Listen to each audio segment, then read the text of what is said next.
Isomo ryo mu gitabo cya mbere cy'Abami.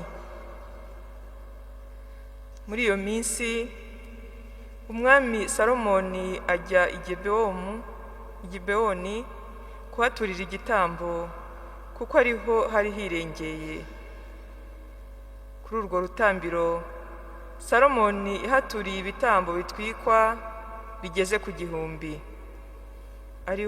Ari aho i Gibewoni Uhoraho amubonekera nijoro mu nzozi, nuko Imana iramubwira iti saba, urumva naguha iki?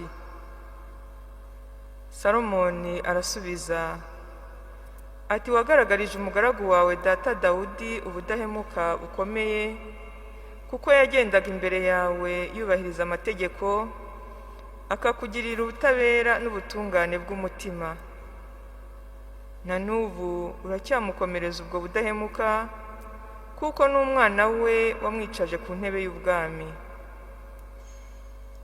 None rero Uhoraho Mana yanjye, ni wowe wahaye umugaragu wawe kwima ingoma mu mwanya wa data Dawudi, jyewe w'agasore nkaba ntazi gutegeka.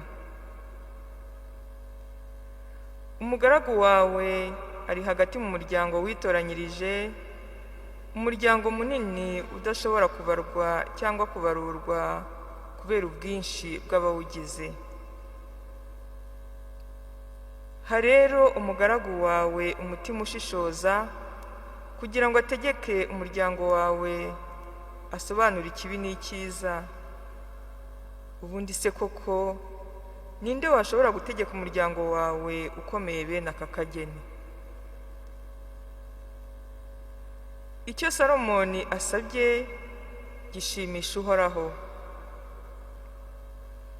Imana iramubwira iti kubera ko usabye ibyo, ukaba utisabiye ubugingo burambye, ntube wisabiye ubukungu, kandi ukaba utasabye ko abanzi bawe bapfa, ahubwo ukaba wisabiye gusobanukirwa kugira ngo utegekane ubutungane, ngiye kugukorera ibihuje n'amagambo yawe.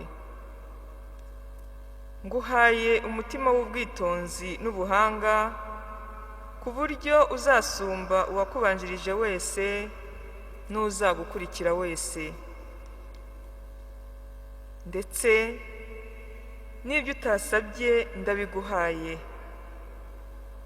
ari ubukungu, ari ikuzo, ku buryo nta n'umwe mu bami uzamera nkawe mu gihe cyose uzaba ukiriho.